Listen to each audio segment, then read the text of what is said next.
Business, city manager is going to give, and the EOC people are going to give us an update on the storm. Yes, sir. Thought we ought to have DCM Cover and Aaron Sutton, our emergency management administrator, to give you all an update. We've had several staff meetings, several updates. Try to send you quickies so you all can keep your finger on the pulse. But I thought for the viewing public, and also to give you an opportunity to ask us some questions that I know that you're asking us individually, but we'll be able to tackle them. So Steve's going to lead us out. Good afternoon, Mayor and Council. Obviously, we've been intensely watching Hurricane Florence since about the middle of last week. We got pretty actively involved with some planning, preliminarily planning for this storm on Saturday and Sunday. And then we've been hitting it pretty heavy in the Emergency Operations Center since early Monday morning. The track of the storm has been, as we know, many days out. It fluctuates. There were predominantly two tracks early on. Aaron's going to get into a little bit of that. One brought it a little closer to us. One brought it a little bit more south towards the Wilmington area. As you all know, as time goes on, the tracking of the storm, they get a little more confident. The forecasters get a little more confidence into the fact of where it may actually go. At this point, it's looking like it's going to go about 30 miles north, go in about 30 miles north of Wilmington, North Carolina. So even though the track is tracking south of us, we're still preparing for the worst here in our city, and we're making plans as such.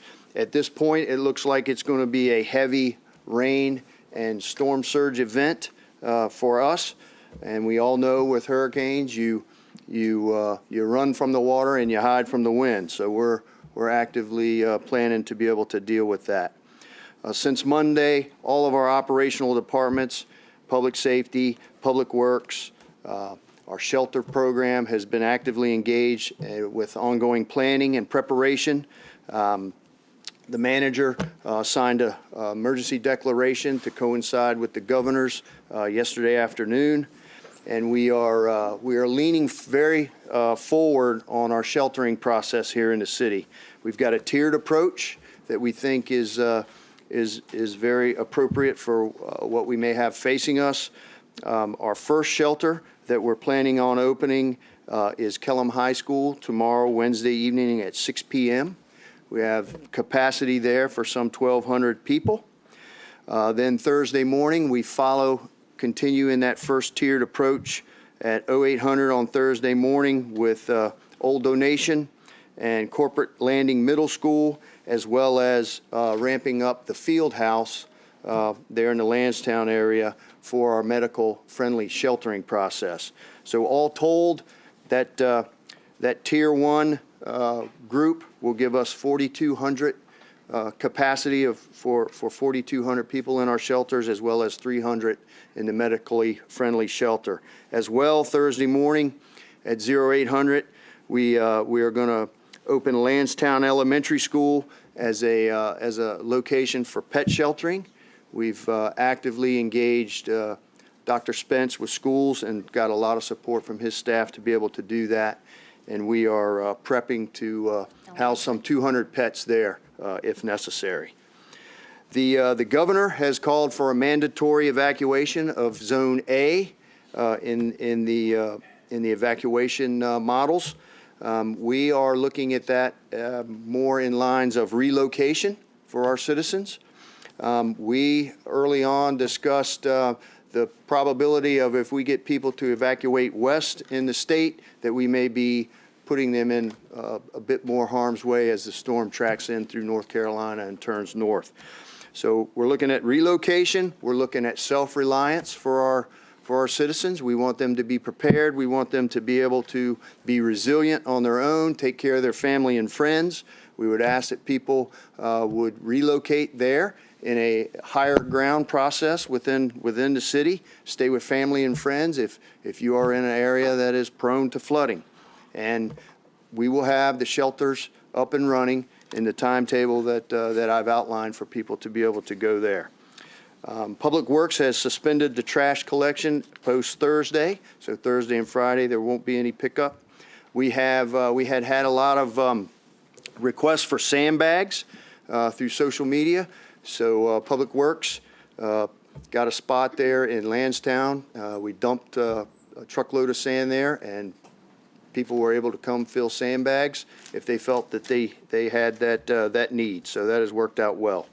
I would encourage all of our citizens to continue to be diligent watching the weather, pay attention to what's going on there, be aware, listen to our briefings. Aaron's going to come up in a minute and pigtail onto what I've said, but pay attention to what the forecasters and your emergency management staff are telling you.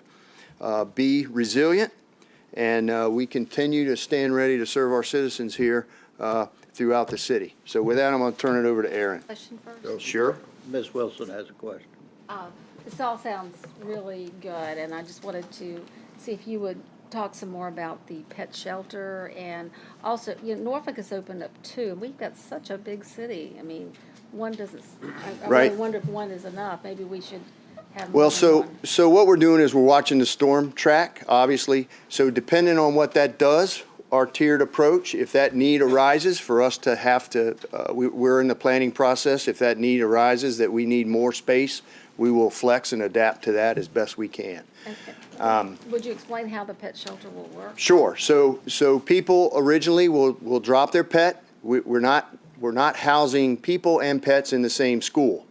Okay. Initially, the pet shelter is going to open on Thursday at Lansdowne Middle. Elementary. I'm sorry. Thank you. And then Lansdowne High School will open in the Tier 2 following that on Friday morning. So in the interim, Kellum will be open, and people can drop their pets there, and there may be a 24-hour period that they may have to leave their pets there, but we're going to have our CERT program, we're going to have our animal shelter and animal control personnel from the city there to watch over those animals and give them the best care Your own possible. food or the Yeah, supplies? I mean, how does that work? Sure. So when you bring your pet, obviously we want you, if you've got a cage, we want you to bring that. We want you to bring supplies, any medications, any sort of instructions to give staff to care for your pet for that period of time that you're away from it. And then the hope is we'll move those people closer to Lansdowne so they can interact downstream. It's a newer thing of having to pets. Sure. And Sure. so I wasn't quite sure how that worked. So- I mean, so- we've been sheltering people for a long time. The disconnect that we're dealing with in having a pet shelter and trying to get a person shelter adjacent to each other, it's evolving. And so Aaron was very gracious to allow us to use Lansdowne Elementary School to do that. Ideally, we would have had Lansdowne High School open at the same time that we had Lansdowne Elementary School, but we made a decision to open Kellum first because we were assured it's a Category 2, where we set it up to be that southern watershed shelter of choice. And we will have 2 school buses. They're going to brief you a little bit about the transport, but each of the shelters that we're opening them up have 2 school buses linked to it, and they're for transport. And there's a system in place for how we transport. We can also use those buses to go from Kellum to the elementary school and transport the pet owners so they can go there, provided the wind conditions, provided the rain conditions allow those buses to safely go from one school. And they can go over and maybe spend an hour or 2 hours there, and the buses maybe shuttle back and forth and keep the pet owners connected, and they can participate and walk in their animal, provided the wind conditions allow to go out and do those things. So we're working through this. I guess they're going to house them in the gymnasium. Nah, tell them So how they what'll do happen, this. what'll happen, I'll let Aaron go to the specifics, but essentially what we do is we'll put plastic down. We need one hallway. Typically, we'll put plastic down, wrap it up on the walls of the lockers, duct tape it, put matting down, put cages on top of that, and then the pets will come in, and we'll keep them in the cages from that point. When it's all said and done, and we demob, we'll go in. The cleanup process with the plastic should make it very, very. We should be able to get back on the school back on its feet pretty readily. Catching people with their animals and all that. Absolutely. Ms. Henley has a question. Well, the medical-friendly shelter. Yes, This ma'am. is the first time we've tried to use the field house. I mean, I know that we also built that so that it could be used as a shelter with the additional money that we put in with that. And we've always used Salem High School, I think, for the medical-friendly shelter. So I guess this gives us more capacity. You said 300 there? Yes, But ma'am. now who are the people? I mean, I know that someone who needs skilled care, that's not going to be available there. And we also require that the caregiver stay with the person. That's correct. So can you kind of go over the parameters for using the medical shelter? Or Aaron's going to do that? I'll let Aaron do that. Yes, ma'am. But the fact of the matter is, we have exercised our medical-friendly shelter process literally months back. Yeah, you had a. From mounting the generator, wiring it into the building, to actually bringing people in, setting the entire process up. So we're pretty confident that we've got that down, we've pretty well got that down. So with that, I'll let Aaron come up and give you more detail. So we learned a great deal with the exercise. That was the second time that we had done the full-scale exercise. We did open it in Irene, but we used it for city staff to shelter in there because we were using Salem High School. So we've done the medically friendly setup before. So we've posted the information, what you need to bring. You need to bring all your stuff to come to the medically friendly shelter, your medications, your equipment, the things that you need. We do have the generator hooked up. We do want their caregivers to come with them. We recommend those they're totally dependent on electricity to maybe make arrangements elsewhere just in case the generator goes. But we have the large generator attached. We have the plugs available for everybody. The nurses are coming in. We got a great deal of support from our Medical Reserve Corps. The contract nurses are there. The high-end skilled care that you would see in a nursing home is not what this is for. This is for those that are homebound and have equipment needs or refrigeration needs of medication, or just that support of making sure that they have electricity for cooling because it is quite warm out there. So when we opened Salem for Irene, we had people arrive by ambulances. So we will flex with what we need, but that's what we're looking for, is those that can. A person who has to have dialysis, I know that goes to, would not be there for that treatment, but someone who has, well, I did have that question today. Where is that in this whole realm of things? So we can't move dialysis into the medically friendly shelter, but if somebody feels safer being at the medically friendly shelter to make sure that they get to their dialysis, that's something that we can support with the medically friendly shelter. Public utilities and public health maintain constant contact with our dialysis centers so that they do have the water that they need, and that we can make sure that transportation issue comes up every storm that we have, because we want to make sure that we get people to their dialysis appointments. Okay.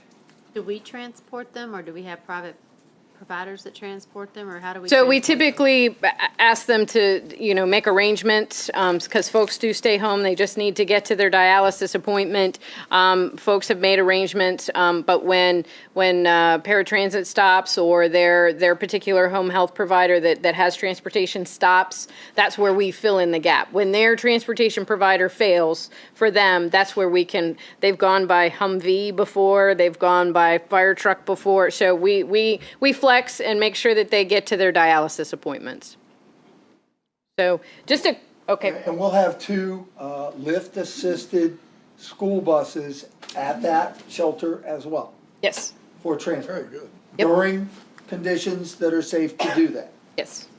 Human Services has their program as well and their transportation vehicles. So we, that was one of the things that we learned with Salem. So we have really put them on support, and with the schools offering up, they've actually had bus drivers that have volunteered to be available to drive the buses for this event. Wonderful. So, just a quick update for you all. The storm track here, it is wobbling back and forth. I do want you all to be aware of that. Pointer here. It is, the forecast right now is looking at about 30 miles north of Wilmington. And for us, not great for Wilmington. Obviously for us, that keeps it south. This circle here continues to get a little bit bigger. We're still in the cone of uncertainty, and the reason is we don't know how much the storm is going to meander and spin around or sit. It's a pretty big storm, and they are still expecting this storm to stall out and rain. Obviously, that's one of our biggest concerns. If you're watching the Weather Channel, you see that's kind of fluctuating from 130 to about 145 mile an hour winds. That's because it's such a perfect storm. It is regenerating the eye, and that's what happens when it is in the most favorable conditions. So at this point, they're still expecting this to be a major hurricane when it hits landfall, probably around the Carolina coast there, probably a very high Category 4. So our friends to the south, if it does stay south, I don't wish it on them, but we will be ready to help them as well, because this is going to be a very significant blow for this area down here. So tropical storm force winds. We're kind of in the orange area. That's about an 80% probability that we will get tropical storm force winds. We will get tropical storm force winds. I just want to remind you that tropical storm force winds, 35 miles an hour. We get that on a breezy afternoon, but that goes all the way up to 74 miles an hour. 74 mile an hour winds for us with our very saturated soil is what concerns me.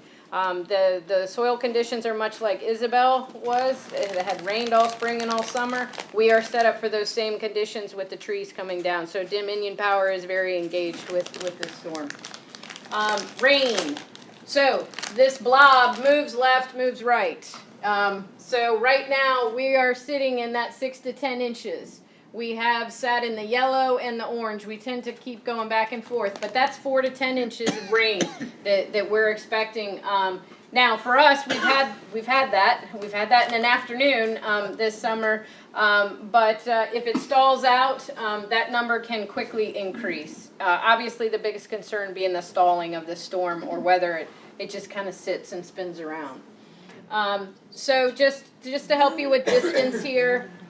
That's kind of what we're looking at from Norfolk to Wilmington. It's a big storm. We're going to get something from this, and obviously we would like to stay south. But this is kind of my this is the European model. This is what everybody is concentrating on right now as it's coming in here, the southern coast of North Carolina. And coming up through Raleigh and maybe out to Roanoke. They keep bending this a little bit more, so Virginia may get off easily. But I don't want anybody to forget about the American model. This is what we're planning for. The European model has been very consistent. However, the American model puts it hanging out, just sitting. And that's a major hurricane for us, and some major issues. This is why we're still continuing to lean forward, why we're still making sure that we have a tiered approach to shelters, because if we do have to open some on Thursday, some on Friday, some more on Saturday, we're ready for that. And that's the biggest challenge that we have right now, is where are we going to fall between these two models? Mr. Wood has a question. Yeah, I've had a number of people, primarily businesses, ask me about when the effects would be felt, assuming that it does go ashore 30 miles north of Wilmington, let's say, following the European track. When would people start to feel effects here?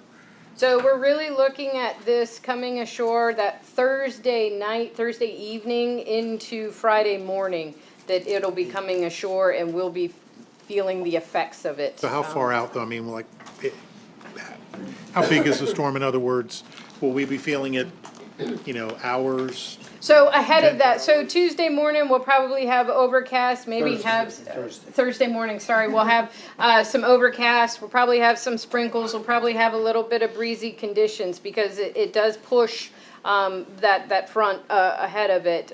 So we won't have bad weather Thursday morning, but it will start to deteriorate throughout the day. So that's really what we're looking at. Ms. Hammond? Wind direction. It's all gonna be north, right? So right now, we're looking at all northeast right now, northeast, so gonna be- yes.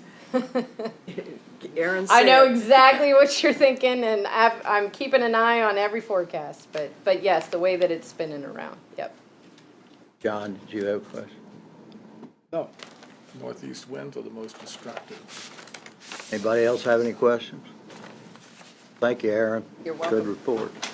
Just add, we're about 200 miles from Wilmington as the crow flies, and the tropical storm winds are a definite, depending on the model, Can't promise you hurricane force winds, but if it comes ashore and it rains, it probably won't be a wind. And as Steve Cover tells me, it's the water that Run from the You water. run from the water, you hide from the wind. Most deaths in hurricanes are from the water. So, our storm surge has reduced Significantly. considerably. Our rain projections, even though that 6 to 10 looks ominous, it's significantly down from 15 that we originally had. And so the fidelity that the forecasters have, as we sit here today, there's still a lot of waffling in the community, and that's why you're seeing both the American and the European model. And, we continue to monitor. And so we have created this tiered approach to be able to be adaptive, not taking anything for granted, but also judiciously applying our resources as is needed. Thanks, guys. Matthew hit us a lot harder than we thought. I'm going to comment to that because I want everybody to understand we are forward-leaning on this exercise. We are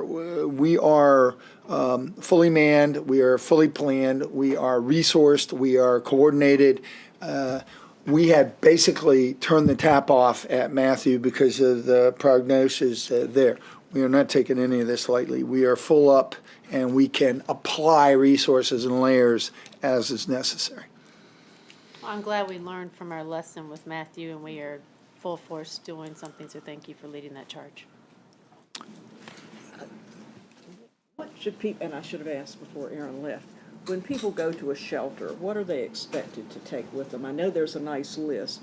Do they have to take all their food and water and so forth? Because I know I remember taking an uncle to a shelter, had him all piled up with snacks and all, but they had food. So what's the deal? So the schools do provide meals. They do. We recommend folks bringing snacks and water, especially if they have special dietary needs, but also because breakfast, lunch, and dinner will be at certain times, and that's it. So if you want drinks or snacks in between, you need to bring those with you. You need to bring your bedding with you. We don't have cots that go into these shelters, but Except at the medical friendly. except at the medically friendly. And you need to remember your medication, even for general sheltering, your medications, diapers, formula, all those things that you kind of you pack your sleeping bag and pillow. You got to remember all the other pieces that go with it. But they do have the meals. They do have the meals, yes.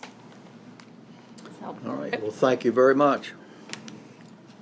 Our next item is the Sandler Center Foundation update, and I believe Emily's going to start off here. Good afternoon, Mayor, members of council. We have the Sandler Center Foundation board here and their executive director to give you a brief presentation on all the great work they're doing. Tony Nero is going to start you off. All right, is this the handicap podium? Thank you. Well, it's going to be tough to follow that presentation, but very happy to be here. Mayor Jones, first time I've had to salute you as that. Council, city attorney, city manager, glad to be here. I'm Tony Nero. My role here today is as chairman of the Sandler Center Foundation. As many of you know, my foundation was really with the company that got Town Center started, and I spent many, many years developing Town Center. And that public-private partnership led the way to the development of the Sandler Center with the Sandler Center Foundation, the city, to be able to develop that in the heart of what is now the heart of our city. I'm therefore glad to lead and excited to lead the Sandler Center Foundation at this point in time, because as far as I'm concerned, this is my passion that I've always developed here, and I want to make this a better place to live and continue that effort as I move forward, frankly. You know, so often we hear negativity about public-private relationships, and you know, I've been through many. On the heels of this, I think this is a wonderful opportunity for us to see what successes come from public-private relationships and partnerships, frankly. You know, the city and the Sandler Foundation got together as a result of Town Center, had a public-private partnership to go ahead and move forward and develop this asset. So this is a wonderful opportunity for us to show the benefits of that partnership. And, you know, I often go around the community and say, do you know what the Sandler Center Foundation does? Nobody's ever really heard of it. All they know is the Sandler Center. So we're trying to get that message out about the things we're doing, which I think you'll be excited about once we have the presentation. I want to introduce Lisa Bear, our Executive Director of the Sandler Center Foundation, doing a wonderful job. I think you'll all be enlightened about the activities the foundation has done with the help of the city since its inception and the positive impact it's having on our community. And I state that with an explanation point. You know, this has been a long, hard road for all of us from the beginning of Town Center and now the foundation to continue. We're in a fundraising effort. We just hired a new fundraising person at the Sandler Foundation to continue the efforts you're seeing. So this is not a one-time build the Sandler Center go. You're going to see what we've been doing and continue to do and what I'm passionate about leading as we move down the road. So with further ado, I'll introduce Lisa. Thank you, Tony. So I feel like Hurricane Florence is a little bit of a tough act to follow. I feel like when I'm talking to you right now, I'm that teacher in Charlie Brown where I'm going, wah, wah, wah, wah, wah, wah, wah, and you're not going to hear anything but hurricane, hurricane, hurricane. So what I'm going to try to do is make this very brief and really highlight that public-private partnership and maybe give you a little bit of beauty. We like to talk about the healing arts, and so right now I think we could all deal with some brevity, and maybe she'll dance for us. Let's see. There she goes. This is the opening of our website. And we wanted to start off this presentation to all of you by showing some of the beauty that we bring into the Sandler Center, and more importantly, into the community. And one of the very important things that Tony talked about is a lot of people know what the Sandler Center is, but not a lot of people know what the foundation does. And our goal is to show that the building is more than just a building, it's a soul, and it's the soul of our community. So I'm Lisa Berry. I'm the executive director. I moved here in 2015 from San Diego, California. I was the chief development officer of UC San Diego at Birch Aquarium at Scripps Institution of Oceanography, which meant that I had a title that wrapped around two sides of my business card. So you hire me because you want to develop really strong and really big community programs that are nationally recognized. So one of the things that you don't know that I did, but I helped James Cameron dive down to the Marianas Trench. A very cool project that we got to work on several years ago. So been here for 3 years. 3 very simple things I'd love for you to walk away with is knowing that we are trying to educate, inspire, and enrich this community. So this is a little bit death by PowerPoint, but I'm going to try to blow through this as quickly as possible. As Tony mentioned, we are the public-private arm of a philanthropic partnership. We did something that nobody does, and I give a lot of credit to Emily and her team at the beginning. You raised too much money. As a 20-year fundraiser, that just doesn't happen. I think the most I've ever surpassed was $500,000. We were so excited to do that. But to me, what that is a testament to is the strong community support that helped us not only reach the fundraising goal, but exceed it. And so a foundation that really wasn't supposed to have a purpose after the initial building of the building, all of a sudden had to do something. So 2008, we started extending our name. See, notice this trend, me working for organizations with really long names. We changed our name to the Sandler Center for the Performing Arts Foundation, and our mission was very simple: support the arts through community outreach efforts. So about 2007, and this was before I came here, we had a really great agreement with the city of Virginia Beach that the city was very generous, and thanks to everyone who was a part of that in providing a development specialist for the foundation, support from the city of Virginia Beach and the Office of Cultural Affairs, and then the typical office equipment and meeting space type of things that you need to do and go to work to every day. But in around 2010, we'd been collecting pledges for a while, and they'd started to reach to a critical mass where we realized we really needed to invest back in the community that had been invested in the Sandler Center. So we launched our Access the Arts program in partnership with Spectra Venue Management. Some of you may know them as Global Spectrum. They've changed their name a few times. And in collaboration with the Virginia Arts Festival. This is very thoughtfully done because we didn't want to duplicate any of the education or cultural enrichment programs that were already occurring in the city. And this is something you're going to hear, I hope, as I talk more through this. We don't want to duplicate, we want to enhance, and we want to fill a need. So I was hired 2015, and we started to notice that our Access the Arts program was just generating a great deal of demand. I'm going to show you a chart in a little bit, but 2015 when I started, we were serving just under 6,000 children, primarily from Virginia Beach area.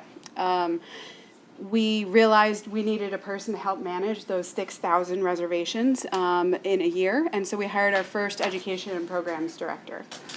Moving forward, we realized that we needed to extend our city agreement. 10 years went by very, very quickly, and we really wanted to showcase how the foundation was growing.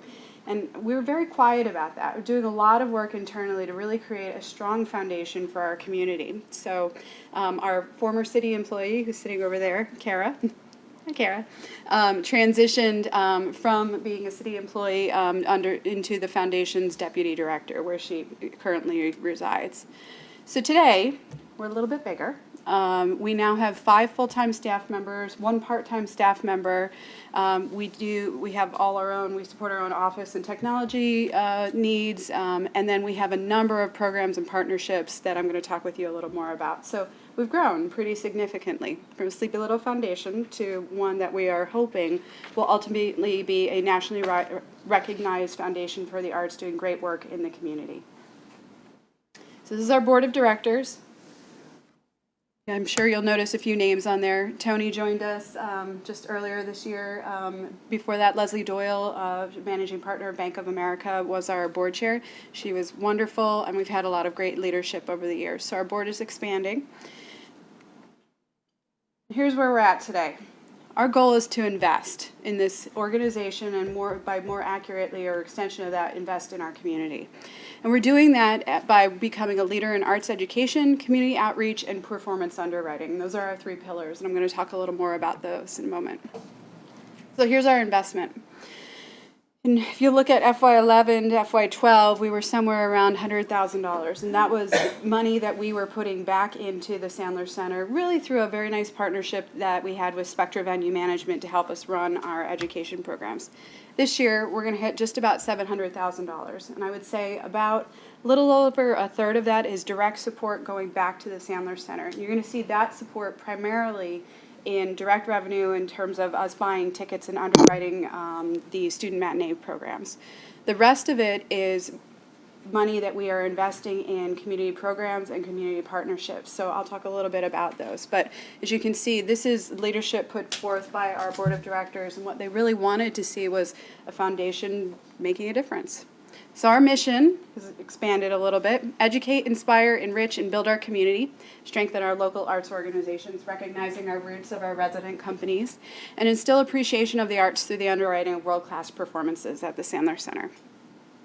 So, like I said, we're more than just a building, we're its soul. And you've seen her dance before, so. All right, 3 pillars.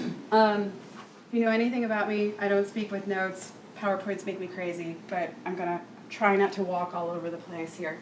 So we have three different areas: education, community outreach, and performance underwriting. Our education is obviously focusing on our student matinees and our partnerships that extend not only within Virginia Beach, but across the region and across the state, and actually now nationally. Our community outreach is targeted to outreach groups and key groups in our community. And our performance underwriting, I get to announce something that you might have missed in the news over the last hour. So. All right, pillar one, education. Then collaboration between the foundation and Spectra Venue Management. Spectra did all the handling of scheduling our matinees. They coordinated everything. They did all the reservations. They managed all the schools, and our job was basically to pay for it. So, and very nicely, all of our matinees have been aligned with our school standards of learning, and there are pre and post materials that are given for the students and the teachers to talk about how do you conduct yourself when you walk into the Sandler Center. How do you act? And if you've not seen it, and I know several of you in this room have attended one of our student matinees, it's amazing. You ever want to see 1,300 kids get in off a school bus and get into their seats in 15 minutes? It's a coordinated effort. It's impressive. Now, we do, through our staff, we're responsible for all the school reservations.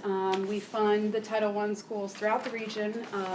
We have goals in that we want to fund 100% of Title I schools in Virginia Beach, which we've met consistently for the last few years. That is a commitment we will continue. And a few others on top of that. We do all the reservations, and we do that in coordination with Spectra Venue Management. Like I said, 100% Title I schools for 2016 and 17. We'll do it again this year. I know we're going to do it again very shortly. Since 2010, over 60,000 kids have gone through our education programs, and 80% of those were from Title I schools. And there's a really important point that I want to bring up. We don't just fund Title I schools, we fund what I like to call border schools. And those are the schools that kind of fall off the Title I funding. If you know a little bit about Title I schools, that number changes every year. So we don't want a school that was able to participate in previous years not be able to participate because of funding. So we step in and fulfill that gap for them.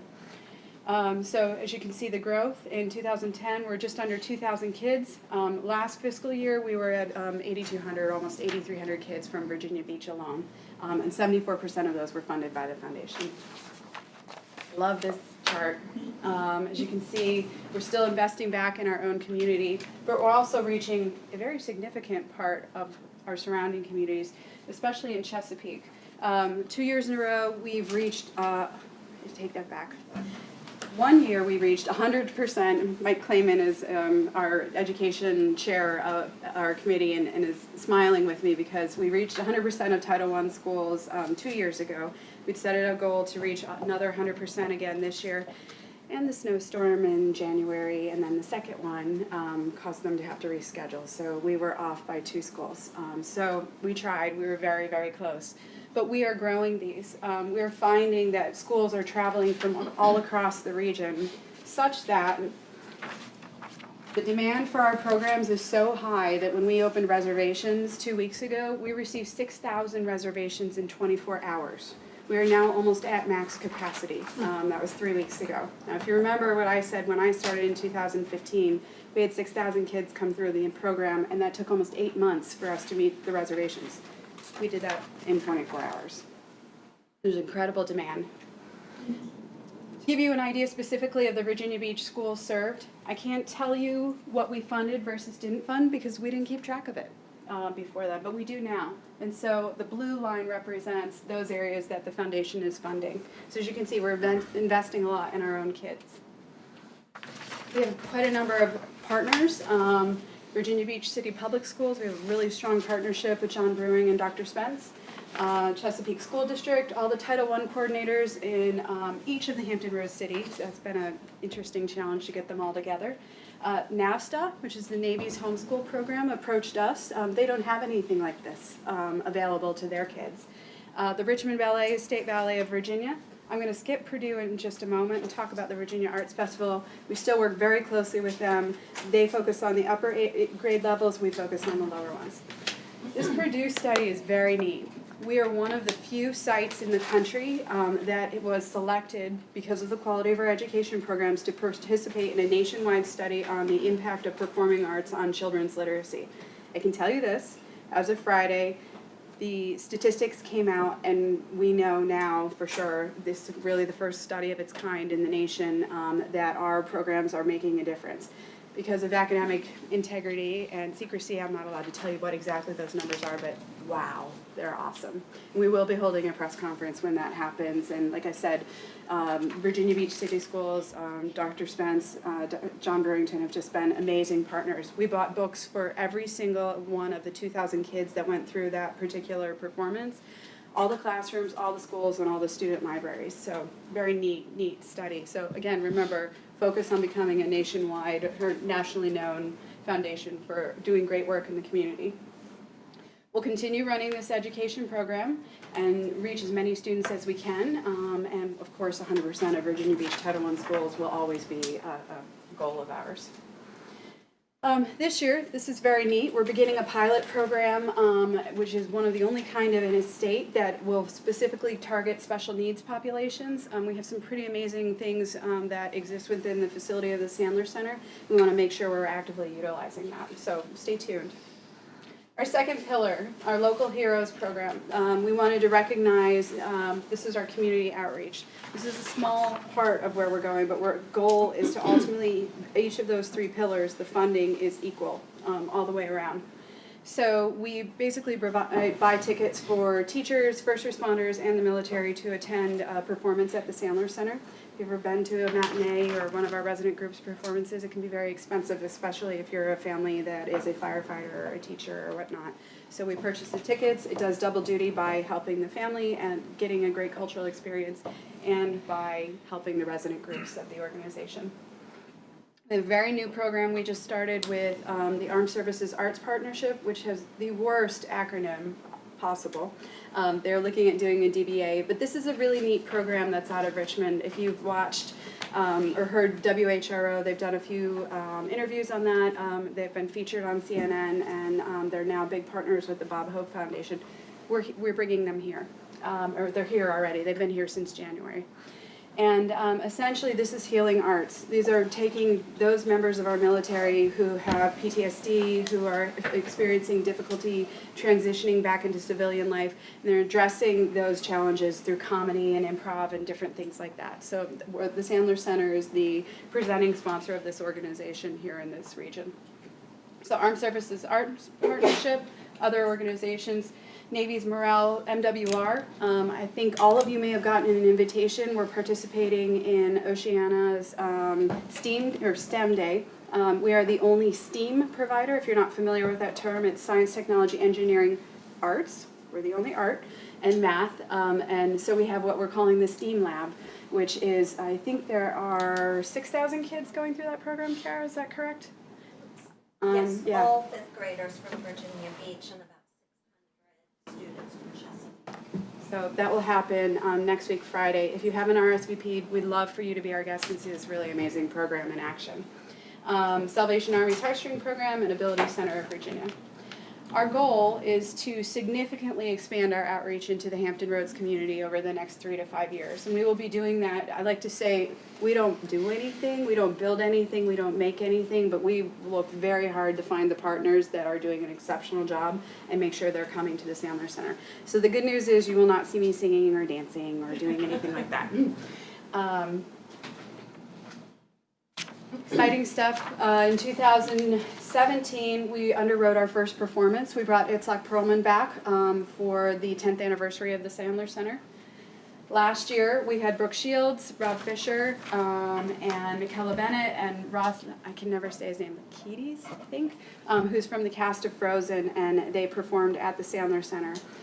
And I can say, I mentioned earlier that there was a press release that came out right before, but might have gotten lost in the hurricane, is that we are this year bringing Renee Fleming to the Sandler Center in February 2019. If you're unfamiliar with her, she's an amazing opera singer.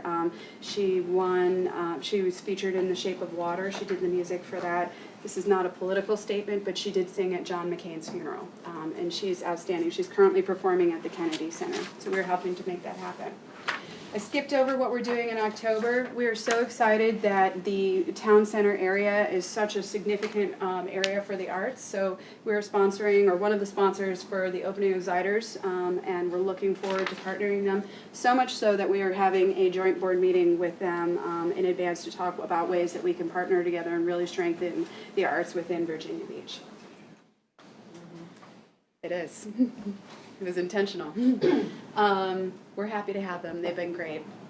Performance underwriting, as we mentioned, we just hired 2 new fundraisers, and our job is to really develop our grants program for our resident group support. So this essentially means we want to make things happen at the Sandler Center that wouldn't necessarily happen without our support. So I'll give you an example.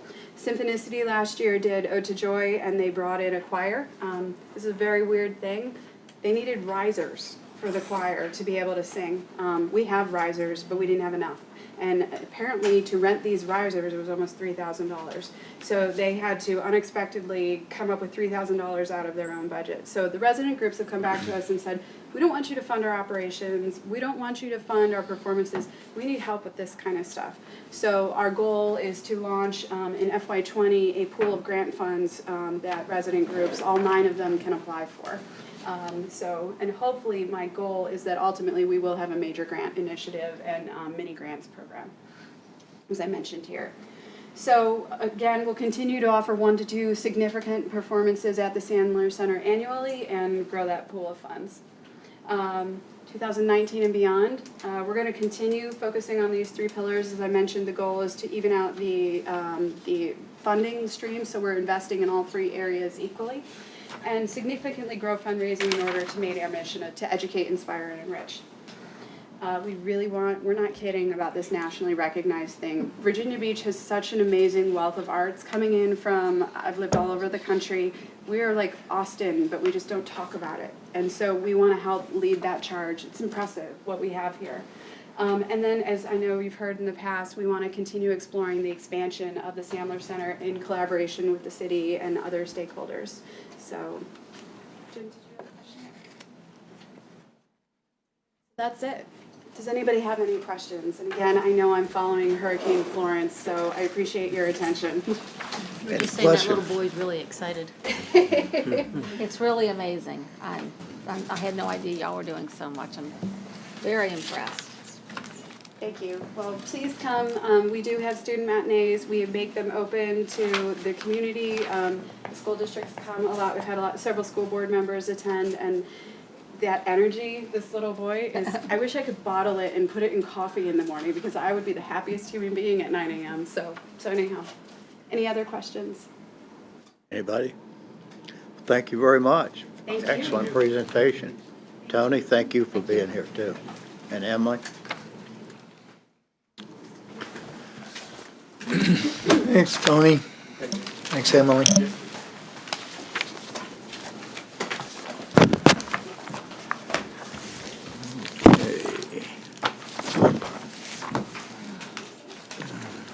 Now we have an exciting opportunity.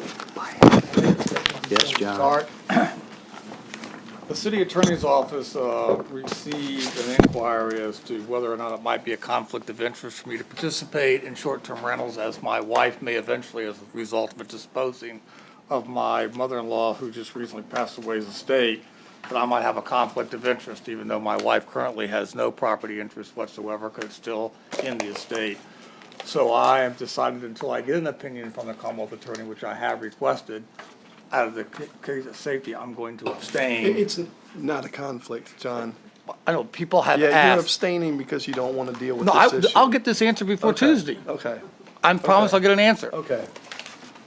I'm just telling you that people have All raised right. it, and I will vote on this issue if I get an answer from Colin. But you're challenging my integrity, and I think that's No, uncalled I'm for. not challenging your integrity, Anyway, but but you here- know this isn't a conflict. All right, let's, Well, I always say, when people accuse you of something, it's best to get it in writing that it's not. So I will be around, I'll be back. all right, let's move on. We have a copy of what the city attorney has written up for us based on our comments in the last meeting. And Does anybody want to start off by making comments about it? I've stayed in a short-term rental. Maybe I need to abstain from this. I mean, goodness gracious. I agree with Ben. Jeez Louise. Completely agree with Ben. Oh, boy. Does this include the Sandbridge part? 'Cause it- I'm sorry. Mark, does this have the Sandbridge in here too, or is it just, but I just read it as the regular for the whole city. Yeah, yes, ma'am. Based upon the discussion and the direction given last week, you'll recall that in the package we sent to you the week before, we had 3 ordinances. This ordinance that applied generally across the city that recognizes the potential for the creation of a short-term rental overlay district, but does not create it. Then we had a second ordinance that provided what the regulations would be in a short-term overlay district. And then we had a third ordinance that drew or actually created the short-term overlay district in Sandbridge. The direction, as I understood it last week, was to bring forward a revision to only that first ordinance, and that's what this is. So this does not create an overlay district anywhere in the city. It allows, This is the general regulations for the entire city, except for Sandbridge. well, it's for everyone. This says that short-term rentals are a principal use in Sandbridge, but it does not create any separate regulations for Sandbridge. Everything would be subject to the same regulations unless and until you actually created the Sandbridge Overlay District and in the process of that provided for differing regulations. So we talked about different regulations for them. Yes, you did, but then the direction last week was not to bring that forward yet. I mean, unless I misunderstood the direction. What I get for being on my family vacation last week, sorry. I'm sorry, I couldn't hear you. I was on my family vacation, so. Yeah. No, it was not in a short-term rental. You can stay. So I can stay, okay. I don't have to abstain. Now, this of course has a separate policy, and that's what we talked about, rather than making the overlay district process an ordinance, that it would be policy. And so you also do include that policy. Well, I did attach a draft to that policy. Before, that was in that second ordinance that talked about the actual creation. Because the direction was not to do that ordinance yet, we put that in a policy that council could adopt. Kay and I and Tori have looked at that. We don't think that policy requires a planning commission action, so you could take up that policy at any time you chose to take it up and still have plenty of time to consider it before this came back from the planning commission. So if we were going to do something next week, we could just do this ordinance and talk about the policy later. You could, yes, you have that option. The one thing on the referral ordinance that we gave you a draft of the referral ordinance today in the package that we put at your places. The one thing that if you elect to proceed next week with the referral ordinance that we did not put in the ordinance is we did not give the planning commission a time limit. If you want a time limit, we need to make some modifications to include that. Time limit on? On when they have to refer it back to you, how long they have to refer it back to you. I hope they don't take another 6 months. Do you want to set a time? No. I mean, look at how much time we've spent on it. It is. I'm just asking the question. Yeah. I don't think I it's hope fair. that it's been beat around enough. There was something, you did change one thing, and I think we kind of said we wanted to see some way to enforce it.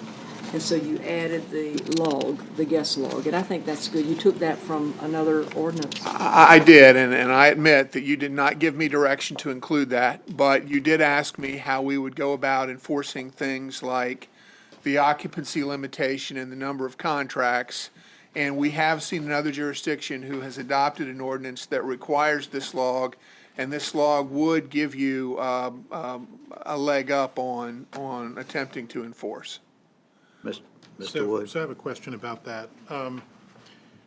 And John, you may know this answer better. It used to be that the police could immediately access hotels' guest registry without a warrant. Is that still? That is not, I can answer that. That is not still the law because it was challenged in a case that went to the Supreme Court out of LA, and the LA Supreme Court struck it down. Okay. So then this would have to be voluntarily provided. We would, well, no, I believe that's different. I believe that you can, I believe that you can make this part of your zoning ordinance. That was a criminal, statute. I think this is different. I think you can, make this a condition of the activity. What number is that, Mark? It's on page, I'm sorry, Mr. Aaron, give me just 1 second.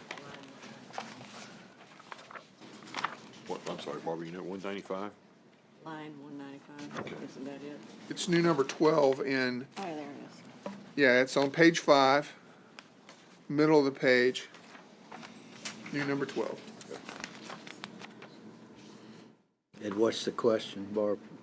Well, this was something that he added that we hadn't been talking about, but this would help with the enforcement because we wanted to know how we were going to enforce this.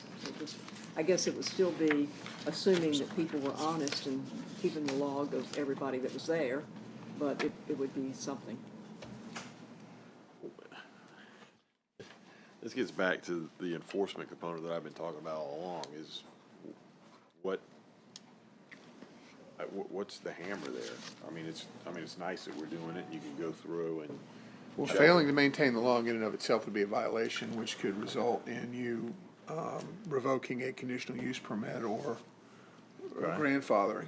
All right, well, the purpose of the log would be to ascertain whether or not someone had more people in the house than they were allowed to by whatever rule ultimately we decide, right? Correct. And so, what's the I mean, you just get into this huge gray areas. I mean, was my 16-year-old daughter who was there, was she actually staying the night, or was she staying with friends somewhere else, and that's why she wasn't on the log?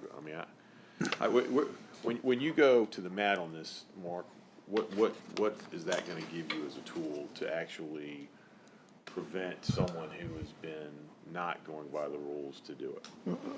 Well, my perception, Mr. Ern, is that if the 16-year-old daughter means that you were whatever the number is plus one, that probably there isn't going to be any enforcement action there. But if the limit in a particular house is 16 and we get a zoning report that it looks like there were 30 people there, then we would go back and we would have contact information and we could talk to people who were in the house and say, is this list correct? And, we could at that point, do an investigation and issue a notice of violation. And again, it's a zoning ordinance, so you've got a long process to go through, but you could at least have access to information that would allow you to pursue that process. I'm not suggesting to you that it's as simple as violation of a criminal ordinance where you go in and you get somebody to admit, yeah, there was 17 instead of 16, here's your summons. But it would allow you to be able to deal with frequent violations. And my thought was it's something as opposed to nothing. See, I think you said that you saw that in another. Fairfax County has adopted this. Now, Fairfax County's ordinance is much stricter. Fairfax County's ordinance, I can't remember if it's 4 or 6 max, and everybody staying has to be on the lease, and nobody who is not on the lease can be at the property at any time, day or night. So it's not factually the same, but it is drawn from their ordinance. I think the question that we have before us is, do we want to direct that this be put on as a resolution at the next formal council meeting to send it to the planning commission for consideration or not? Yes, let's get it moving. I'm a little confused because by state law, I mean, well, with Sandbridge, and we had talked about doing things a little bit differently for them. How are we gonna handle? It seems like we ought to send both of them. I'm sorry, it looks like what? We ought to send what we want to do with Sandbridge and this, rather than just this one. I think it was the uniformity question that we were Yeah, concerned about. we had a big conversation at the last meeting about uniformity, and city attorney informed us that uniformity was an issue that we had to address, and from a legal standpoint, probably have to conform to in order to have an ordinance that was enforceable. Is that true, Mr. City Attorney, or You did I- absolutely do have to keep uniformity in mind. The discussion that we had was that in order to treat different areas of the city differently, you had to make appropriate findings based on zoning and planning principles. And what I heard back from the council was, we would like to do that in a more orderly fashion rather than all up front. And so that's why I understood we were where we were. We had put some findings in the draft that we prepared and submitted, but there was, there was concern about the accuracy of those findings, what the evidence was to support those findings.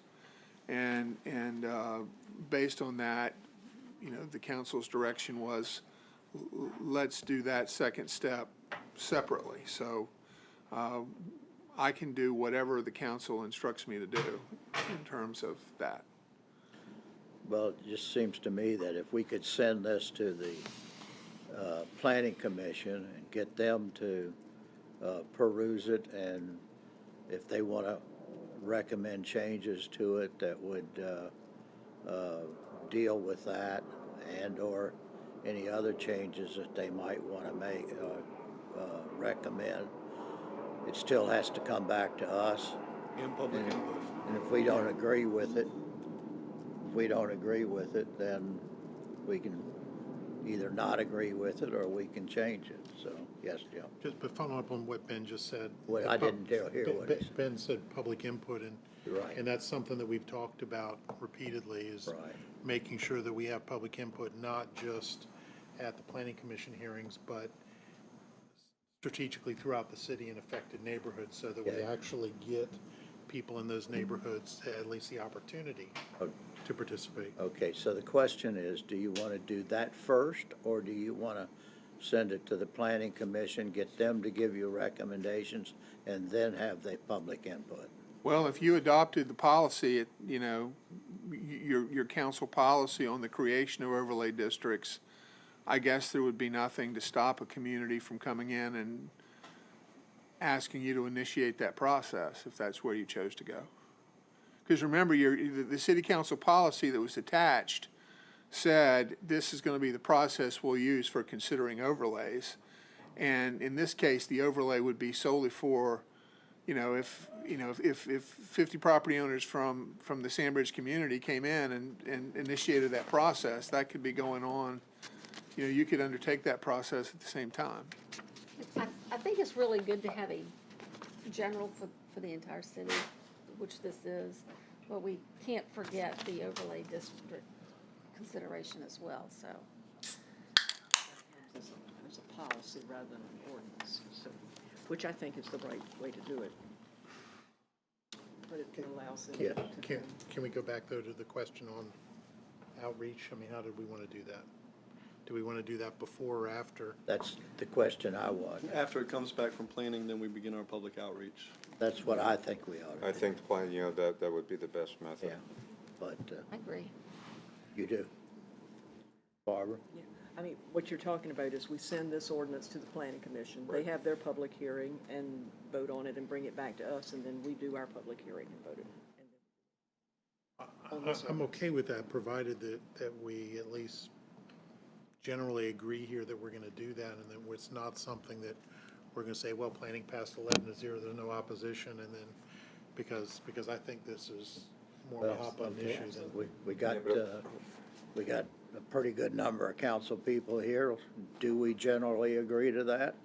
That we will have, after we get it back from the planning commission, that we'll put it out for public input? Yes. John? Sir. Rosemary?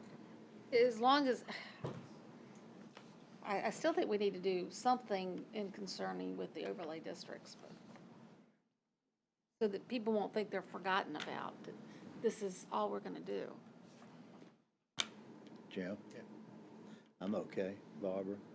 Yep. Bob? Ben? Okay. Do you want the council policy on next week too, or do you just want the referral ordinance?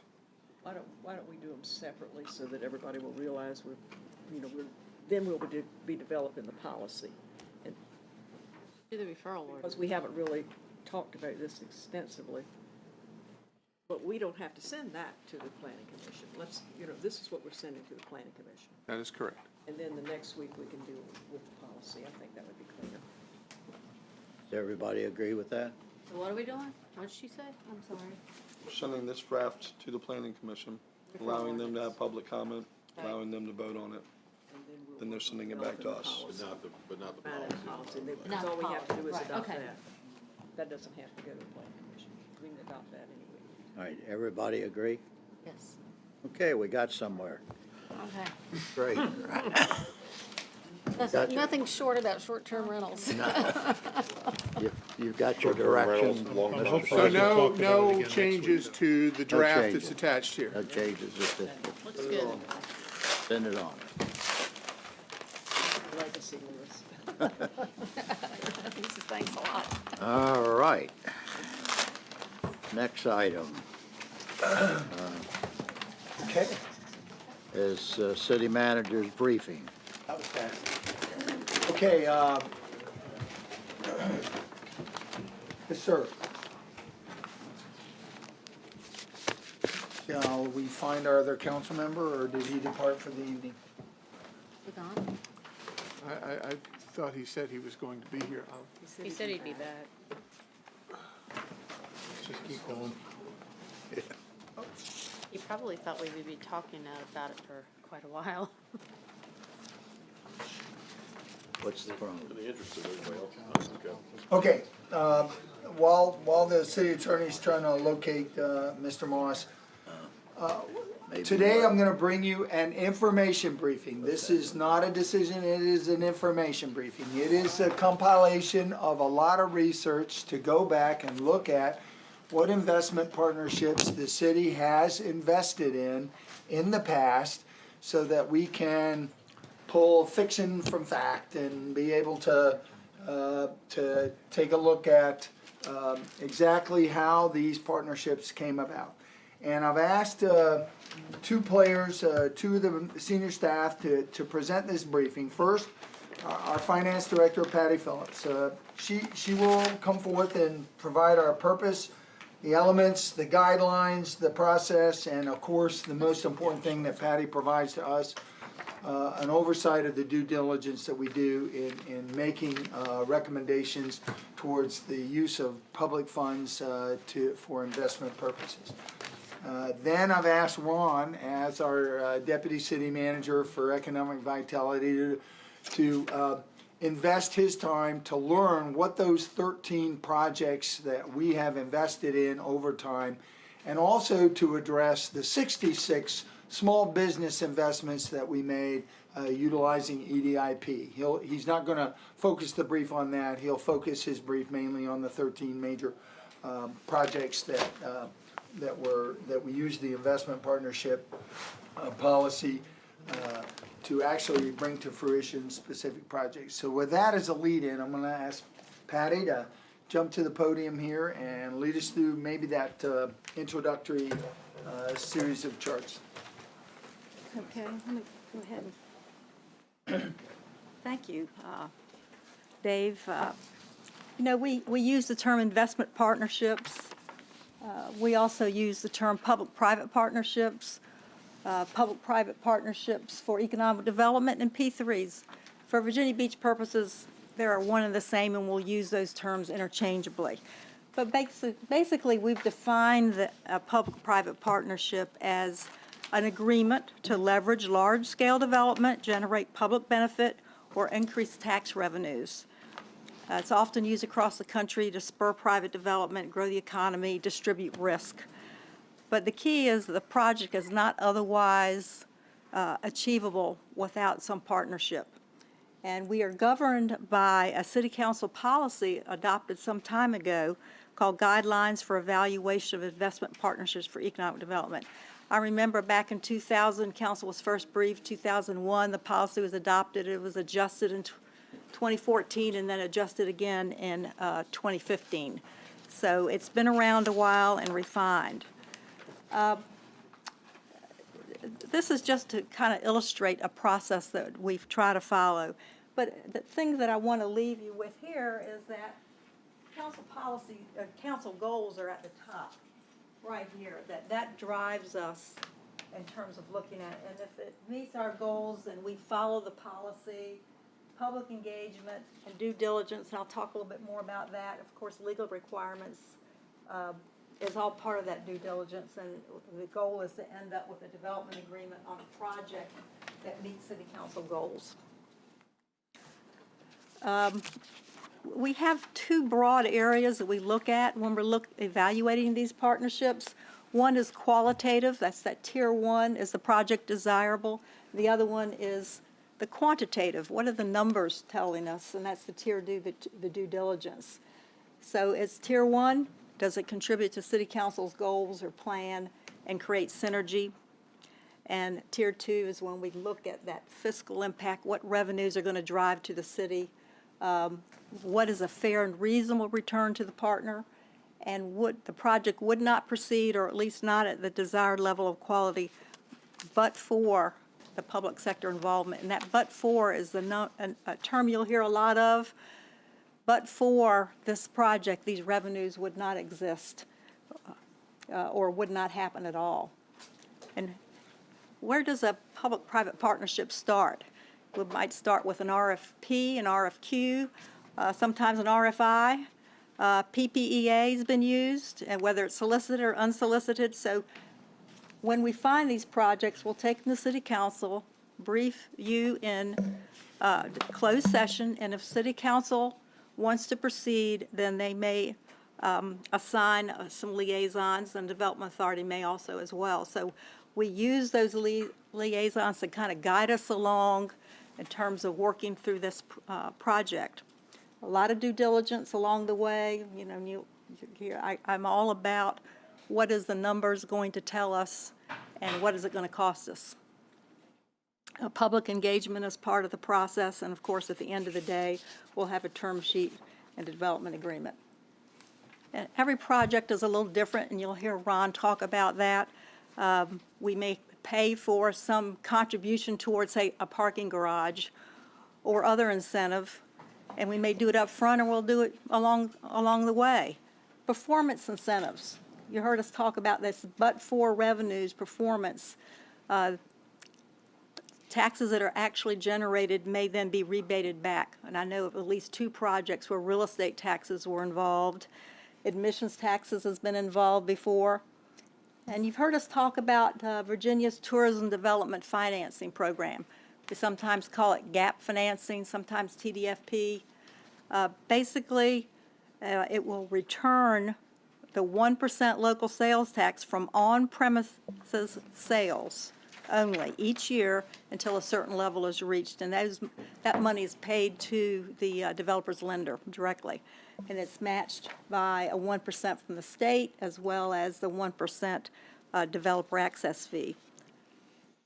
So we will look at that participation and compare it against what other benefits the city may get. Due diligence, I'm not going to go into all the level of detail, but basically we get into the feasibility and the numbers. What is the project going to generate for the developer? Is it feasible? What does this pro forma say with and without public involvement? What is the cost to the city of these incentives, any debt service against what we may achieve in revenues? We look at the ownership structure. Has there been defaults and litigation involved with this developer? We monitor compliance. If they meet certain benchmarks, are they doing what they're supposed to do? So a lot of detail there. Ron is going to kind of pick this up now. We've sort of divided these projects into two very broad areas, recreation and entertainment projects and economic development and commercial projects, and each of them have different benefits to the city. Thanks, Patty. Thank you. So a little background on some of the genesis of how this product that you see, we started several months ago, in constant review of our processes, constant benchmarking on when we consider investment partnerships. And so, many of the players are here, Warren and Alex, Dana and Stacy and Taylor and Andrew, that have been part of this, along with communications and budget, of really trying to create, frankly, the catalog of the history of some of the projects that we've done. And so these are the highlights of that, and we hope that this will then evolve to a static representation on our website that you can have one-sheeters on each of these projects that walk you through the history, in part even what's the public benefit. And so that's the product that we've been working on the past several months. So as Patty said, we as we started sorting through all the projects that have been done through the years, they ended up in kind of two buckets that we felt, and there's different approaches and different lenses of the return to the city. So we'll walk through those. Again, there's 6 recreation entertainment projects, and then 7 what we would consider commercial or economic development projects. Before we get to that, though, we felt that we didn't want to lose sight of one of our most active programs for partnering in investment partnerships, and that's the Economic Development Investment Program, which we're actually going through some update and revision of that policy at the direction of the Development Authority. And we had a meeting scheduled for Thursday. It looks like we'll try to get that next week. But to give you a sense, what has this program leveraged? Through the years, there's been 219 grants awarded, 66 just in this 3-year fiscal year time period. And we've got a little bit of logo soup here just so you see kind of the flavor for the type of businesses that you recognize that are local, that are mostly small business. It has leveraged more than 27,000 jobs in retention as some of these companies have looked to expand or relocate either to another state or even another neighboring city. It's created 7,800 jobs. It's the $29 million that has flowed through this program since its inception has leveraged $1.3 billion in capital investment. So this is the type of work that happens every month at the Development Authority that's often unnoticed because it's not these large-scale investment partnerships that we're going to walk you through. Ms. Henley. To mention the history, I believe that program was first brought and proposed by John Moss and Nancy Parker. That is correct. That's my understanding as well. Yeah. It is greatly diverted from the program we put forward. So let's walk through these. I'm not going to read every slide, but we just want to give you some familiarity and some context for these type, especially as what we've been discussing recently with looking at potentially 2 major Central Beach investment partnerships that we're considering and we have on your agenda this fall. So the amphitheater, this was a project specifically identified in the original ordinance for the Tourism Growth Investment Program. Based on a feasibility study and originally a partnership with Cellar Door Venues for the construction and operation of the facility. The numbers speak well here, and these are the benchmarks that we're using on each one, is how much private investment, how much public investment, and then did we have a city cost recovery.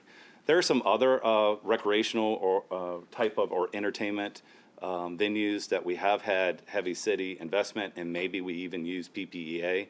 such as the Sports Center, but it doesn't have the true partnership of leveraging private sector investment in it the same way. And so these are the ones that were highlighted with those. So more than $28 million of revenues through the year, and the public benefit is that it's provided an entertainment amenity for our citizens and visitors. The Sportsplex was an expansion of the original Princess Anne Park in 1995, when it was deemed that that area wanted to be the creation of a Mid-Atlantic amateur sports and training and competition center, and so this was the key element for that, a 6,000 fixed seat with capacity up to 10,000 for field play, along with the Regional Field Hockey Training Center, which originally had the USA Field Hockey, but that has turfs, and it's evolved in the partnership of the operation. But again, it was a leveraging of public and private investment in order to make this happen. And the current operator continues to do maintenance with some partnership through the CIP from the city. The Heron Ridge, the next two are golf courses. So this came through an RFP process that the city put out in 1996 through the Development Authority with Heron Ridge Golf Club and Williams Holding, and that was for the creation.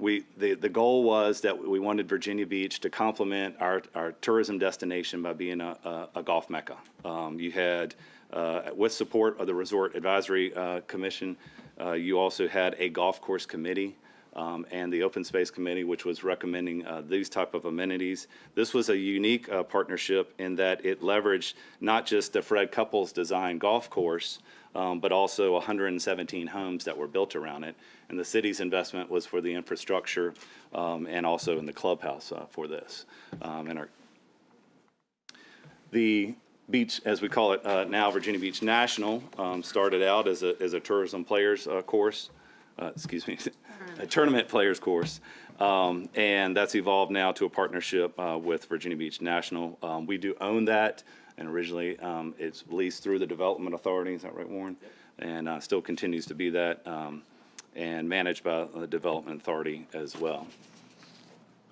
Sandler Center, you had a highlight of that this evening, and one of the more successful performance venues with the support of the philanthropic community to make this happen. And we continue to have outstanding shows, $1.4 million in admissions taxes that have been returned to the city. And just as a reminder about the genesis for it was the direction of the City Council for a replacement for the Pavilion Theater at 19th Street as we were looking for the expansion of the Convention Center. And it was sized predominantly for our resident groups. It could have been a different model, but this was targeted towards the performing arts and for our resident groups. Virginia Beach Fieldhouse, we will be utilizing that as an emergency medical shelter, as I mentioned earlier. This is a private ownership with Eastern Sports Management. We leveraged investment to be able to get a recreational amenity in the Princess Anne complex to fulfill a demand for league play and other types of events that happen there. Our investment also helped make it the medical to take it to the level with the investment for the medical friendly shelter. And we continue to have a significant number of participants from both the city and out of the city, but also spectators at the events that happen there. Revenue has been returned since 2010 to just over $500,000. Now we'll shift to these commercial and economic development projects, and we've kind of frankly thought it was interesting when we culled through all the projects that you would deem, the criteria that we have for a significant investment partnership or characterized as a P3 public-private partnership, that there's a small amount. I think sometimes there's a perception that there's a significant amount of these major investments, and they've been very strategic, and they've all been different in their inception and in their approach to development then. So first of all, the Lynn Haven Mall expansion. Of course, Lynn Haven Mall opened in 1981, and with other retail competition in the years as the mall flourished as the #1 retail destination in the region, we wanted to retain that. And so an investment was made with an expansion in 2003 that the city partnered with at the time it was Simon Properties, right? Yeah, for investments in infrastructure, for parking, and for other retail amenities anchoring in the mall.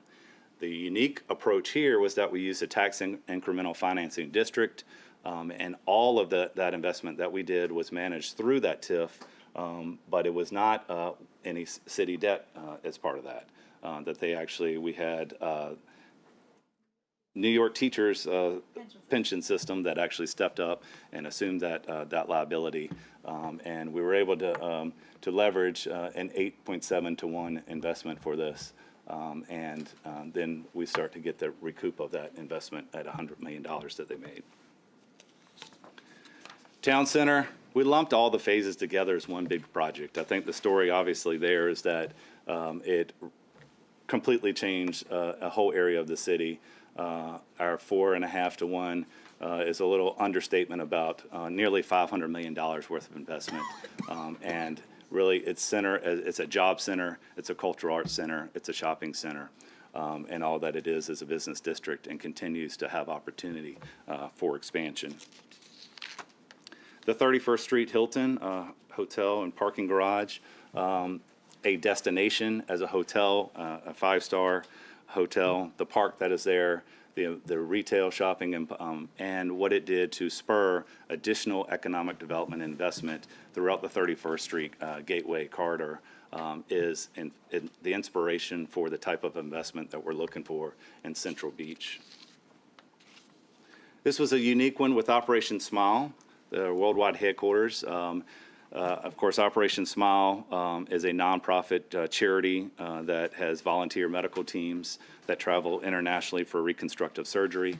And their headquarters not only are a center of excellence, but also the ability for them, from a philanthropic sense in their fundraising, to show off their capacity as a nonprofit, but also our area and why it's a great place to live. And so when they were looking for expansion and a headquarters, we partnered with them in the real estate and some infrastructure investment to make sure that this headquarters and anchoring this was a goal of the council at the time, and part of the comprehensive plan that Strategic Growth Area 12, the North Princess Anne Commons area, include academic institutions and medical centers. And now it's something that we can tout as Warren and his team are starting the biomedical part, that we've already got partners up the street that are part of this industry. This was a unique one where the Public-Private Education Act was used for a public facility, but it actually spurred commercial development. Typically, PPEA is straight up for a public facility like a school or an auditorium or something like that. The PPEA was used to leverage the parking asset and a unique approach as well, where the sale of the property then actually helped us pay for the parking that became public. But it became a greater product more than a parking garage by leveraging the apartments, by redeveloping a corridor at 25th Street and offering a tourism amenity with iFly that also has become a significant asset for training for those that need that capability in this area, i.e. the military. Great public to private ratio, 8.9 to 1, and that our cost recovery was within 1 or 2 years. The Cavalier, again, a multifaceted project, a large project with $274 million of investment. Obviously, the restoration and saving the historic Cavalier was part of the inspiration for this. Public investment included some upfront payments, and then, of course, using the tourism development financing program, the but-for tax scenario to help pay for the additional parking and rooms in the Marriott, and then, of course, the Embassy Suites. I think it's really important. Most people don't realize that if this hadn't been done by right, they could have built 3,200 condos in that spot. Think about a lot of traffic right there on the north end. They have 3,200 condos and not this beautiful facility. And our last one is one of our most recent ones from this past year. Helping Town Center expand just outside of the core, but keeping the mixed-use element and the goal of the comprehensive plan with our partnership with Ripley Heat Wall for City View 2, for apartments, offices, public parking, and help bridge the amenity of the Thalia Greenway through the back part of that property. And they have recently gotten their site plan approval, and we should start to see some action from the construction of that this fall or early winter. So that's a very quick highlight of these, council. Collectively, 13 projects, $1 billion worth of private investment, and then our leveraging, again, different in commercial and economic development, these are the type of goals we're looking for, is that ratio of investment that we're looking for the private sector when we're looking to recommend public investment on monies. And then recreational entertainment typically is an extension of our recreational system. That's a cultural affairs opportunity, and the private investor may just be the builder rather than an owner in some sense, as we can see from the models that have been done in the past. But again, we constantly look at our process, we look at our policies and want to improve where we can, and we've learned from all of these, and there definitely are some models in there. The 25th Street iFly was actually an award-winning public-private partnership from the Urban Land Institute, and that's the type of that's the type of leveraging and product that we'll continue to seek out for your recommendation to you. Ms. Henley has a question. There seems to be the impression that, we've done a whole lot more public-private partnerships than we actually have. I'm kind of surprised that there's as few as there are. But from the commercial and economic development group, there certainly haven't been any flops. They've all been very, very successful. And as far as the recreation and entertainment projects, I know that probably I'm sure that there are tourists that come and enjoy those things and participate, but those were all primarily for our residents. And I think that's an important thing that, that because that's really something I think that's lost. Those were not tourist projects. They were resident, for our residents primarily, and then they serve tourists, I'm sure, as well. A co-benefit. But like the amphitheater, and I guess the Sportsplex had some difficulties, but it seems to be okay now. So. Well, what is not captured here is the opportunity cost or displacement cost and what development we had in those properties had we not done that, because you're only getting the delta difference. There's a lot here. I'm not saying these top numbers aren't right, unless you dig into the details, but they overstate the net gain. And I think anyone who looked at this as an economist would tell you that's true. So I think that the gross number is correct, but it hasn't accomplished and taken out what you would have had you done nothing. And I realize this isn't the place to debate the philosophical view about, because you're just doing the direction of the council itself. But to say that the revenue spent there by a person who didn't go to Steinhilders or didn't go out to the ocean front or do all these places, and if you look at per capita income isn't growing significantly, then there's clearly a lot of redistribution of revenue. A good example would be Walmart, and I go there often. It didn't get any incentives, but it's easy to say that $25 million, $26 million investment they made there, there's a lot of people shopping there.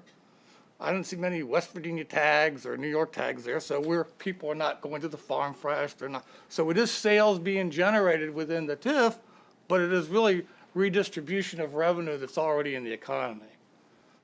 And I think that and I realize that takes a lot of work to go and get that kind of detail, and not taking away from here, but a caveat certainly would be appropriate. There is displacement in there, and there is just redistribution short of displacement. So I just think it's, and then the other part is, what would we have gotten if we didn't do anything? That's revenue also. It's only the net that counts. And I'm not saying it's good, better, and different, but philosophically, I think this is the wrong way to do capitalism, but that's a philosophical view. And I guess that's what elections are all about. Ben? I would just like to respectfully disagree with John. I think that most people would say that nothing would occur without these public-private partnerships, the amphitheater being a perfect example of that. And John, I think that, that no private developer would come in and build the amphitheater on their own without the public investment. The amphitheater has been tremendously successful. It's returned $26.3 million to the general fund since its opening. And John, we'll just have to agree to disagree philosophically, but I don't think that your statement that most economists would say that's not true. They wouldn't say that. They I would wouldn't say- say they that would these say- were wise investments I and don't- that they've panned out extremely well. Well, Dr. Cook would not say that and Well, has said so. that's one. All right, Bob? Yeah, thank you. You I name think, another one. I think there's a lot of advantages to certain investments that don't compete with existing entities. I guess that's where I kind of draw the line a little bit. And, the fact is that we have to buy the TPC golf course back, that really did not turn out to be a good one. But to say is, my concern is that we set up some of these public-privates where we actually establish city-sponsored competition with existing businesses. And, me being a district guy, I just want to make sure that people come to my restaurants and shops too. That we just don't create a city-sponsored public relations thing. Oh, come to our place, we invested in it. I just say, go forward with caution and realize that, and take a look at the whole picture and just really try to make it so a lot of people can go into businesses in Rose Hall and the other, areas too, in a fair way. I would agree, Mr. Dyer. Really the goal is for net new demand, creating the product for net new demand. 31st Street, for example, if you look at the real estate assessments in that area and the private sector investment, the real estate assessments since Hilton have been double-digit growth. It's very hard, and that's more than Town Center even in the assessments in that area. There's products that spur additional investment and bring net new visitors or even residents that do not go to from the area to Virginia Beach. That's what we're aspiring to look for, is those type of products that, as we had in the impact study, show you where there's a net new demand. But I think if we can also create because there are also hotel folks out at the oceanfront that have built hotels and garages without the public support too. Yep. And, I think we got to try to create those pathways, because I think that's a better option in some of these things. Granted, you have some good successes here, without question. And, but, once again, I just think we have to balance things. Ms. Henley? Well, I guess a lot of those, some of the economic too, really came about because of the purchase of this Lake Ridge property that we had the opportunity to purchase because it went bankrupt. And we purchased it, I guess we paid cash for it, didn't we? Yes, we did. And then that just gave us an opportunity to do so many things. And when you think, and that's how the city happened to be involved in like the amphitheater and the golf course up here because of purchasing that property. But then you look at all the other things that have come about because of that purchase. I mean, look at the, the Centera property and all of that medical complex there now, Which and pretty much paid for all of the city's out of I mean, and then of course we've got the field house out there and the sportsplex and now all these ball fields and just so many other, and now we're going to have the biomedical park. But just because of that original purchase of that property, the opportunities, talk about opportunities. I mean, it's just been phenomenal, but that's really why the city was involved in all of those things, because we happened to have all that property that then we had to figure out what we were going to do with. But I think when we look at it, we've made some really good use of that property and that purchase. All right, Rosemary? Yeah, and I'm not going to belabor it, I just wanted to say that there's so many other things that this doesn't say. It doesn't say that when I came on council, we used to get 6 million visitors a year. Now we get 19 million a year, and it's because of the investments that have been made. It doesn't say when invested in the Cavalier, 3,200 condos could have been built there. It doesn't say the town center, has become a business center for the region. It has become the most desired place to have your office in the entire region, and all the jobs that are coming into there, beyond, the dollars and cents of the taxes. I mean, it's just part of all the different things that make us the greatest city in the world. Shannon? I just want to comment on the Rose Hall Public-Private Partnership of Lynn Haven Mall. I mean, I think it was the first one of the list in the timeline, if you will. And I thank the council at that time for the foresight to do that. And one thing, as Rosemary said, that you didn't mention, I think we mentioned the 2003 renovation, but they just last year finished a multi-million-dollar renovation that the private sector put into this out of their own pocket. They didn't ask us for anything, so they've reinvented themselves several times over since the 1980-something that it started. So that's investment that they have put back into our community and created those jobs. And Rosemary said town center is the most coveted place for offices, but I beg to differ. The Lynn Haven corridor has a next to zero occupancy for office space. People are there, the corridor's thriving. We've invested again in making the streetscapes and making it a gateway to the area. And Lynn Haven Mall is giving back to us every year, however many millions of dollars in taxes. And so I thank the council, whoever of you guys that were here before us up at this end of the table, thank you for the foresight of doing that. But those are the types of partnerships that we got to remember, that the Cavalier or whatever these partnerships are, these buildings are going to get old and they're going to need renovating and they're going to need reviving, and just like Lynn Haven Mall. And I think, these businesses are going to step back up to the plate and reinvest into our community and create more and more jobs in years to come. Jim? Thanks, and I would tell you, I think this slide tells a great story. I think it's frankly something that probably every other city in the region would be envious of. If you got $1 billion in private investment, that we leverage with $194 million in public investment, and under any scenario, that's great. We talk about strategic growth areas all the time, but actually Barbara and Rosemary and Shannon talked about strategic growth, outside of these areas where properties were purchased and things or where investments were made that ended up creating these things. And Bobby's right about something too, talking about there are a lot of hotels out there that build, the majority of hotels build without, John, you probably know this better than most people, build without incentives. But I think it'd be kind of an interesting thing to see what has developed around 31st Street.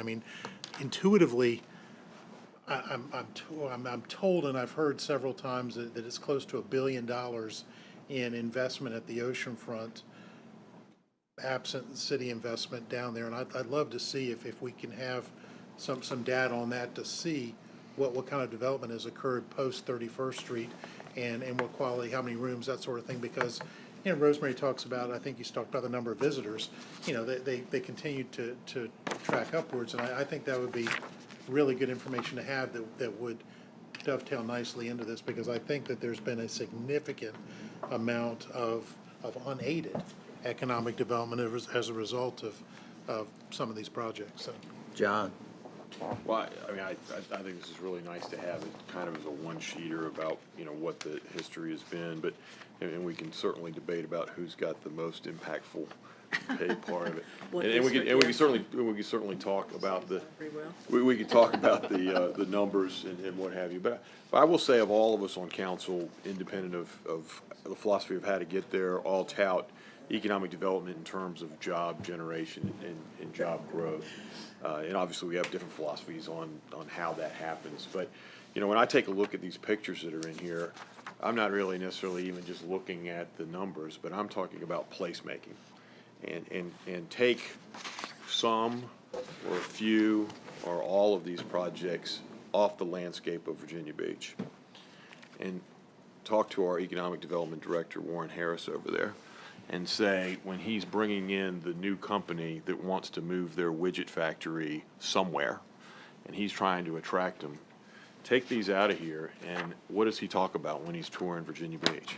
There's still a lot of great things, but these are really major, impactful placemaking opportunities in our city that gives someone who's trying to tout the fact that it is an economically vibrant and viable community, that he can actually point to that, this, and that, and all the things that we have here on the picture. So, I mean, I think it's really great that we've been fiscally responsible about the way we've approached these. It's great that they have paid great dividends in terms of the public sector and what our investment ratio has been. But I think that we also have to recognize that we are creating a city, and we have to have points of interest to point to. Good point, John. Barb? What Jim said about the 31st Street and what it has spurred, what other kinds of development, and raising the bar of the hotels, that's the big thing. But as I remember, and really, it's something we ought to do with a lot of the things that we've done in the city, like the Lake Gaston project and so forth. We really need to kind of create a total history because, as we get farther away from it, people don't remember really how it did happen. But I think with the 31st Street, we started out because we were trying to sell that old Seaside Park property. And it had been on the market for many years. And it had been bid many years, and nothing had happened. And we finally had this bid proposal out there. And it seemed like I remember that we had two bidders on it. One bid $1 million and one bid $2 million. And I just remember interviewing those two bidders. And of course, the no-brainer was you sell it to the one who's bid a whole lot more, but he also had a great vision. And it's really worked out. And, I think that basic thing of, what it started with and what it's become, and then, like you say, how does it play into the whole aspect of what we have in the city, and without these, where they would be. So I think following up and kind of filling in the blanks in each of these would be beneficial because it gives a real background of how we got to where we are. Well, I think it's interesting. You look at those recreation and entertainment projects, and 6%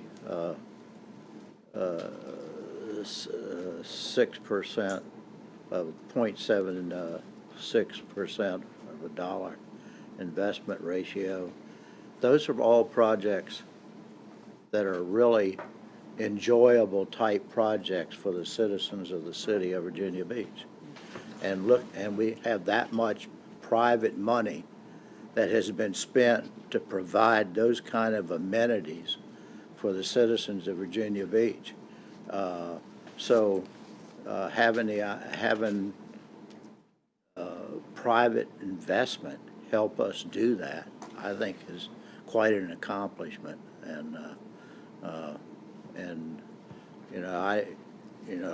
When I think that, we built over in Bayside, we built the Williams Park Recreation Center. We paid for that.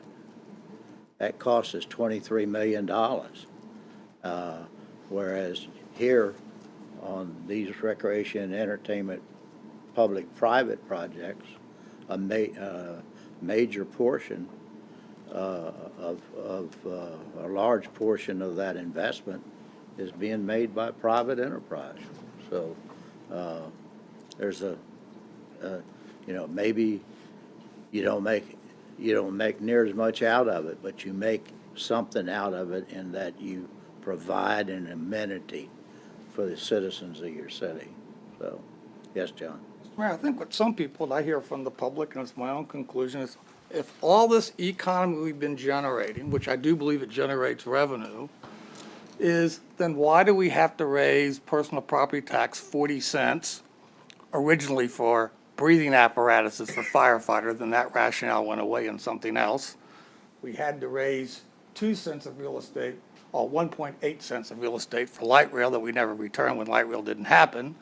We had to raise kindergarten up 1.25 cents to raise $6.75 million when they only needed 2.2 in the first year. So if all this is generating a lot of revenue, then either one, we are overspending what people can afford as homeowners because their real income has been flat to declining. In many cases, median family income is basically flat.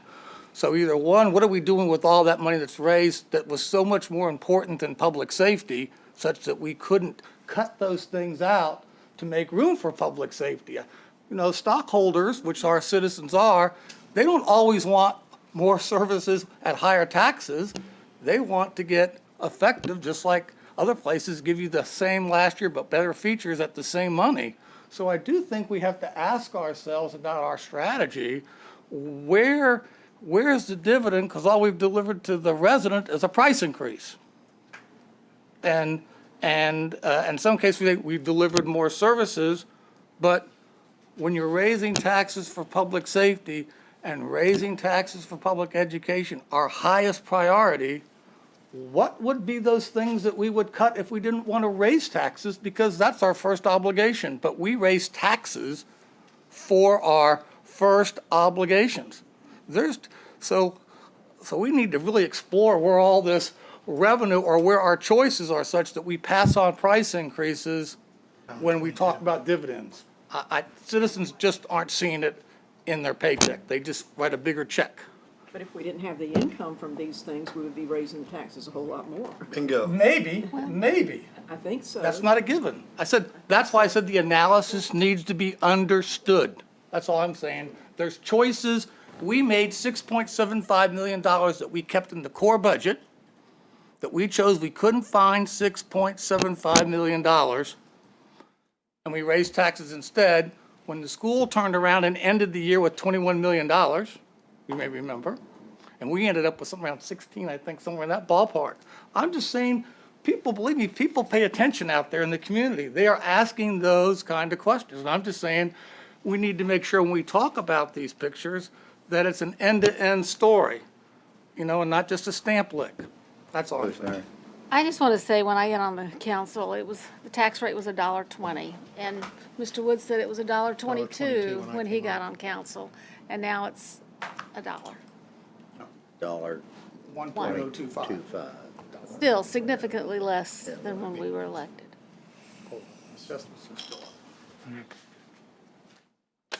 Yes, Ben. Just to finish that end-to-end story, Virginia Beach still has the lowest real estate tax in the region by far.